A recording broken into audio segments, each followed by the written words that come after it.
Adillah pada kami tak bodoh, meski memang kami tak pandai. Tapi kami berjanji akan tetap mengkritik sesuai isi hati. Hei penguasa, ini kami rakyat jelata. Engkau ada untuk siapa? Hei penguasa, ini kami rakyat jelata. Mau sampaikan semua keluh kesah. Bekerjalah dengan hati, pakai empati. Jangan banyak intrik, apalagi bikin taktik. Bijaklah dalam membuat peraturan. Jangan sampai bikin aturan yang berat sebelah.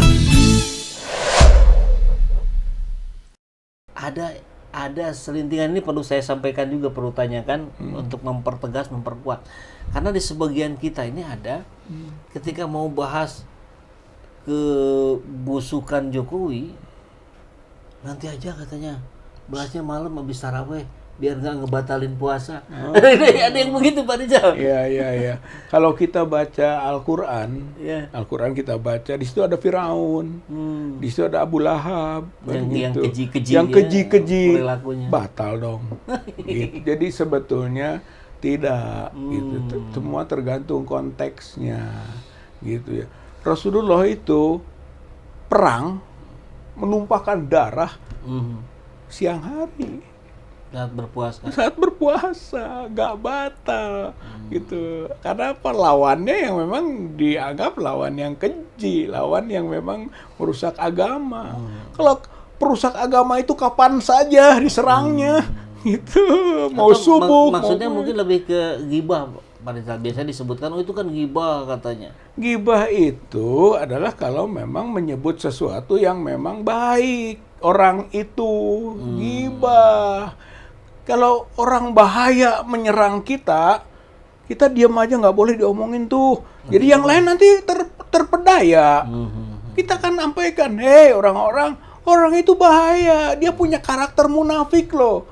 Dia punya karakter zalim loh. Si Anu, hati-hati. Ya kan, warning namanya. Gitu kan. Itu masih masuk kategori nahi mungkar untuk dia. Untuk kawan-kawan kita amar ma'ruf.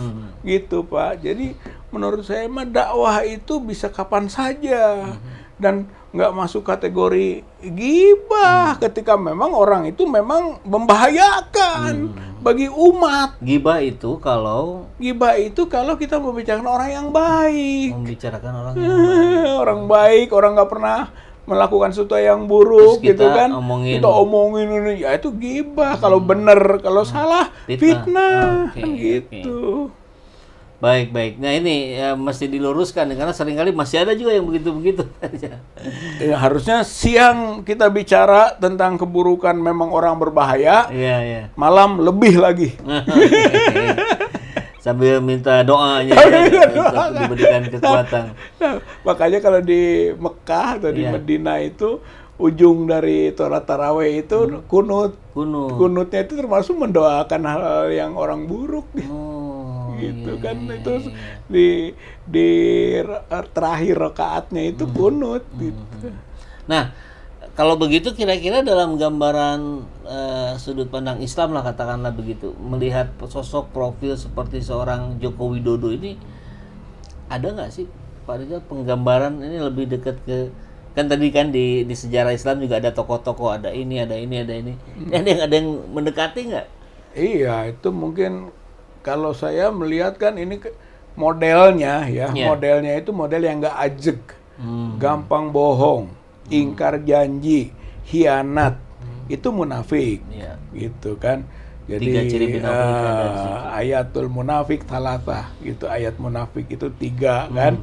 Idza hadatsa kadzab, kalau ngomong bohong. Wa idza wa'ada akhlaf, kalau janji ingkar. Wa idza tu'mina khona, kalau dikasih amanah hianat.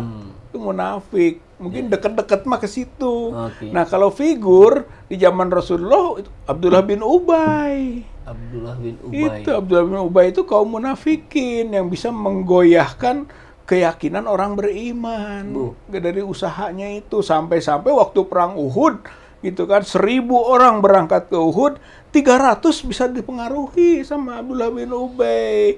Akhirnya mundur, balik lagi ke Madinah. Akhirnya 700 saja yang bertempur. Bayangkan dia mempengaruhi jiwa orang Muslim supaya tidak ikut Nabi. Gitu. Bisa, itu Abdullah bin Ubay. Nah, oleh karena itu profil-profil yang begini ini perlu diwaspadai. Gitu. Dan kalau perlu ditunjukkan, orang kan nggak tahu siapa, gitu kan, kita tunjukkan. Makanya kalau kita mengatakan, nih Pak Jokowi ini, gitu kan, punya karakter-karakter yang buruk, yang membahayakan, ya kita sebut saja, gitu. Kalau perlu, kalau kita salah, ayo kita debat, gitu kan, terbuka mengenai itu, konteks apa? Kami lihat dari agama, misalnya, bahayanya bagi umat beragama karakter seperti ini, misalnya. Oke, ayo didiskusikan kan. Kan bulan Ramadan. Ya, jadi tentu kita menjadi mengerti bahwa banyak hal-hal yang rupanya salah paham juga kita gitu kan. Oh, ini pentingnya kita berdiskusi, Pak Rizal, ya, kita berdiskusi, kita berkumpul dengan orang-orang yang berilmu biar nggak sesat gitu. Nah, sebelum Pak Rizal memberikan closing statement, barangkali ini kita ingin mengingatkan juga bahwa upaya-upaya yang kita lakukan ini bagian dari syiar, Pak Rizal, ya, syiar menyampaikan apa yang harus diketahui oleh sahabat, oleh rakyat, oleh masyarakat agar menjadi kewaspadaan. Kan Pak Prabowo sendiri yang bilang rakyat kita ini nggak bodoh, rakyat ini kita ini pintar. Jadi yuk mari kita buktikan ucapan Pak Prabowo, kita ini memang pintar-pintar, kita melek gitu, melek informasi, melek pemahaman-pemahaman yang ada.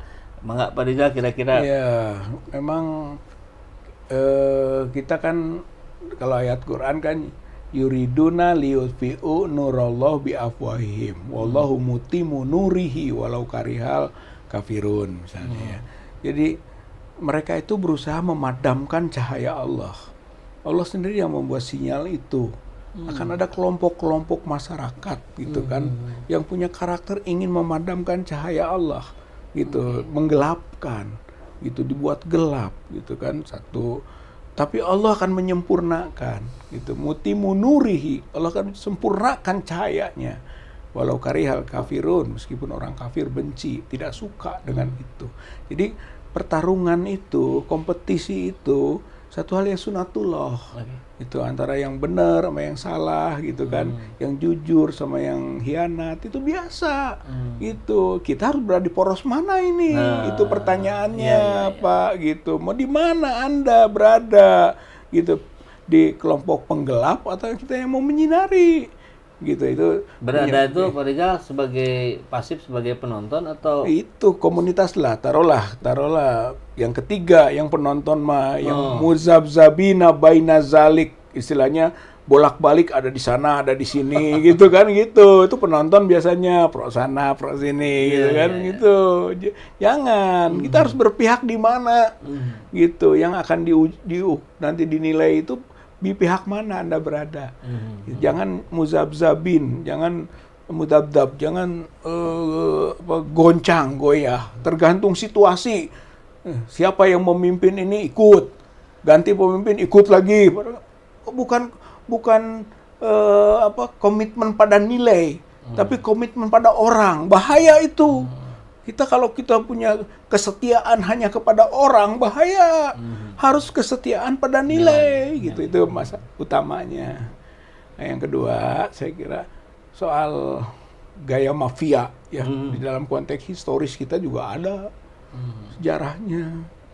Itu kaum Syiah dulu di dunia, ya, di daerah Iran, Irak, Lebanon, itu. Hari ini kan di Indonesia juga cukup berkembang juga. Dan itu dulu ada sekte Ismailiyah, ya. Namanya mungkin sering dengar Kang Epul, assassin. Ya. Assassin itu hasyasin. Mereka bisnisnya bisnis hashish, gitu, narkoba lah, gitu ya. Kemudian juga mereka membunuh, mengintimidasi, gitu, memeras, gitu. Itu kelompok itu kuat itu, sekte Ismailiyah, Fatimiyah. Kepada kaum Sunni galak, kepada tentara Salib galak. Kadang-kadang juga diperalat, masing-masing digunakan karena uang dibayar. Jadi gaya mafia itu dulu ada sampai pembunuhan Fatimiyah, Daulah Fatimiyah dibunuh, kemudian juga Abbasiyah dibunuh, wazir-wazir gitu kan, diracuni. Itu kerjanya intelijen. Sampai ada terjadi begini. Kalau dia punya target untuk menteror, kayak tadi tuh babi itu ya. Dia masuk ke dalam, orang lagi tidur tiba-tiba di bawah bantalnya ada belati. Itu untuk menunjukkan dia bisa masuk, dia sebenarnya saya bisa bunuh Anda. Itu teror. Sampai Salahuddin Al-Ayyubi, Saladin, lagi tidur dalam satu kisah beritanya, kisah itu kan, itu tiba-tiba ada kue di perutnya. Kue itu beracun. Lalu kemudian disebut sana, gitu kan, saya bisa menguasai Anda. Bayangkan, artinya penyusupan itu kelompok assassin namanya, gitu. Itu kelompok mafia. Dan itu bukan Islam, bukan Kristen, bukan. Dia mengaku Islam, makanya dari kubu Islam Syiah, gitu. Syiah Ismailiyah, sekte Fatimiyah, gitu. Jadi daulahnya Fatimiyah, sektenya Ismailiyah, dia bagian lagi dari sekte yang namanya Hasasin atau Assassin, gitu. Jadi ada historisnya kalau konteks tadi, kenapa ada cara berpolitik ala mafia, gitu Pak. Nah tinggal Syiah kan masalah besar bagi bangsa Indonesia, gitu. Karena kalau kita memelihara Syiah berkembang, akan muncul gaya-gaya assassin tadi, mafia itu. Karena dia mah ada takiyah itu, gitu. Dan budayanya budaya kekerasan.